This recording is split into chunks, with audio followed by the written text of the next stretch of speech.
Code monkey, get up, get coffee. Code monkey, go to job. Code monkey, have boring meeting with boring manager Rob. Rob say code monkey very diligent, but his output stink. His code not functional or elegant. What do code monkey think? Code monkey think maybe manager wanna write login page himself. Code monkey not say it out loud. Code monkey not crazy, just proud. Code monkey like Fritos. Code monkey like Tab and Mountain Dew. Code monkey very simple man. Big warm fuzzy secret heart. Code monkey like you. Code monkey like you.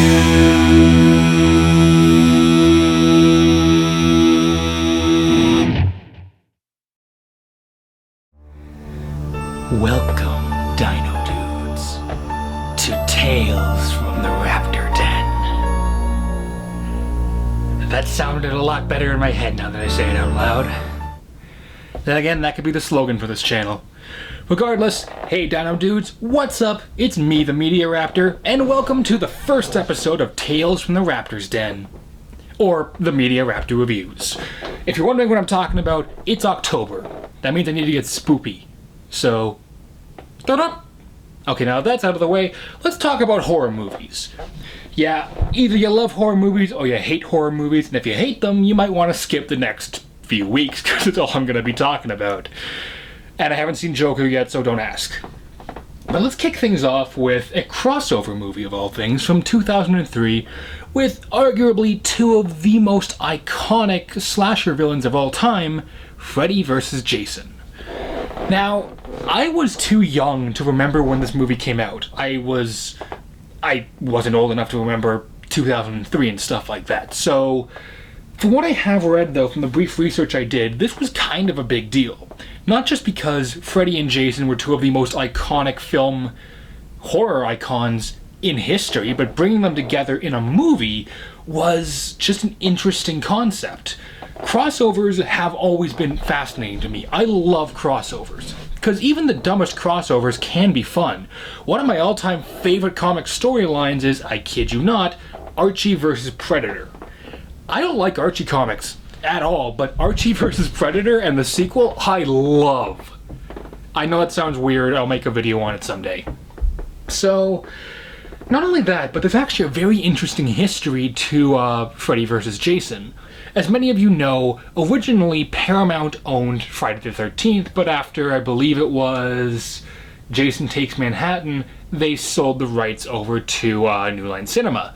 Now, this is how Jason Goes to Hell, the Final Friday ended, and the reason it had that name was because they didn't have the legal rights to the title of Friday the 13th. Kind of weird, but even that's kind of still a thing going on right now. When they attempt to make a new one, there comes all this licensing issues concerning the title and the characters.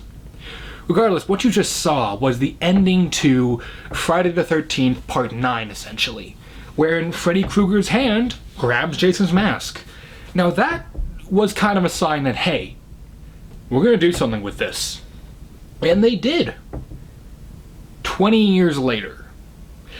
Yeah, Jason Goes to Hell was originally released in 1993, with plans to release Freddy vs. Jason a few years later. In fact, the plans for this movie had been put in place since 1987, and the movie came out in 2003.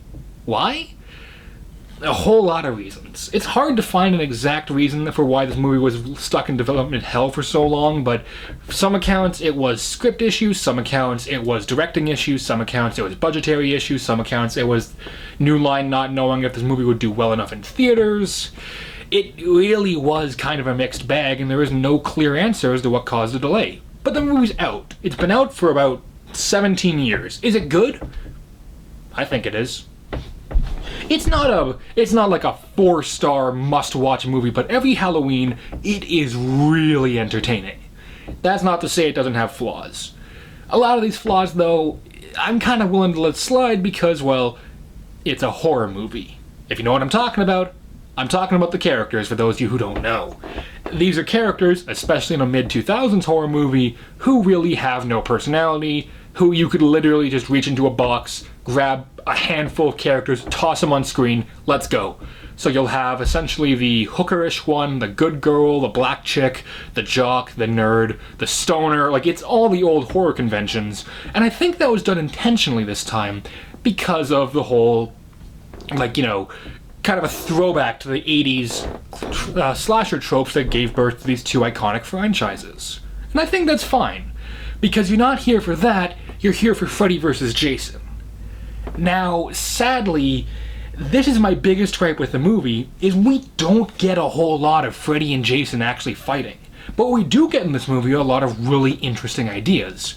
For one, I know some people had an issue with the whole, I forget what it's called, but like they give medication to kids to keep them from dreaming, and they literally censor any mention of Freddy Krueger. And unlike certain political events going on right now, they actually had a reason to do this instead of trying to get people killed. Because then, even saying his name, much like Voldemort or Beetlejuice, gives him power. It's like those old stories of when you say a demon's name, you give it power or you invite it into your world. And if one teen remembers Freddy Krueger, or even worse, dies by his hands, and then more people find out about him, that'll give Freddy strength in order to escape from hell and get back to killing. So how is he going to do this? He's going to trick Jason into doing it. That is actually a really interesting character idea, and it very much is something Krueger would do. When you look at the comics and even the movies, he's not above manipulating people, he's not above forcing people to do things for him, either under threats of death or because they're insane fans. Yeah, that's a thing in the comics, look it up. But of course, Jason being Jason, he's not gonna stop. So eventually the remaining survivors have to figure out how can we get them to fight each other. And really, the interesting thing is, unlike another movie I'll be reviewing soon, when there actually is a long-stated history between these characters and why they would want to fight each other, when Freddy and Jason see each other, it's almost like Tom and Jerry, where they just go, you know what, I'm gonna kill you now. And when they do fight, it's pretty awesome. And it's not to say there aren't some really cool parts throughout the movie itself. A lot of the nightmare sequences are very unique and creative. There's an awesome corn maze scene. The transitions between nightmare and reality are done very well. And part of that is helped by the acting. The acting isn't horrible, but it's not like, you know, great acting, but there is a certain amount of here that actually works. The actors aren't phoning it in, none of them are, surprisingly. Robert Englund is still being Freddy Krueger, and I love that man. I actually got a chance to meet him. He is hilarious in real life, and he is hammy as ever with Freddy Krueger. The issue is more the script they're given, some of the dialogue is a bit rough. But to their credit, they do their best to try and take rather cliched and honestly kind of flat dialogue and turn it into something good. And they do well enough that you can watch the movie without getting too annoyed by it. The movie isn't trying to be a huge Oscar-winning, world-changing story. It's trying to be, look, we got Freddy and we got Jason, here's them fighting. And when they do fight, it's really awesome. It actually is what it promised, a brutal throwdown between Freddy and Jason. So, all throughout the movie, a lot of it is technically very well done. The camera work and the lighting can create a very creepy atmosphere. Most of the practical makeup and stuff is great. The CG in some places is great, and in one place in particular, which you'll know when you see it, if you watch it, or if you have watched it, is just terrible, but, you know, it's short, so whatever, but I still do need to mention it. And the music, it incorporates songs from both, like the Nightmare on Elm Street score and the Friday the 13th score mixed together. So, hey, the score is actually really good. So when it comes down to it, I could totally recommend Freddy vs. Jason if you're a fan of these franchises. This movie is essentially just massive fan service. While they do kind of go through a brief recap for both characters at the beginning, they kind of just go, you know what, you have to know these characters to really enjoy this movie. And I'll give them credit, it is an R-rated horror movie, not one of these PG-13 ones. By that I mean nudity, gore, swearing, stuff that looks really good, actually. So, yeah, if you're looking for just a fun, dumb entertainment film, like an entertaining popcorn flick to watch on Halloween, I totally recommend Freddy vs. Jason. I really have to give it 2.5 Raptor claws out of 4 for quality, but a solid 3 Raptor claws out of 4 for entertainment. So overall, I'd give it 3 Raptor claws out of 4. I thoroughly enjoy watching it, but it's not what I'll watch every month of the year. But usually around October, I will break out my Blu-ray of it, throw it in the player, and just have a good time. It's even better when if you got some friends and you can crack jokes with the screen, or if you're just on your own, make a bowl of popcorn, grab a couple drinks. You got yourself a night set up to party, or at least enjoy a movie. With all that being said, thank you for watching this video. I have been your host, the Crypt Raptor. Sorry.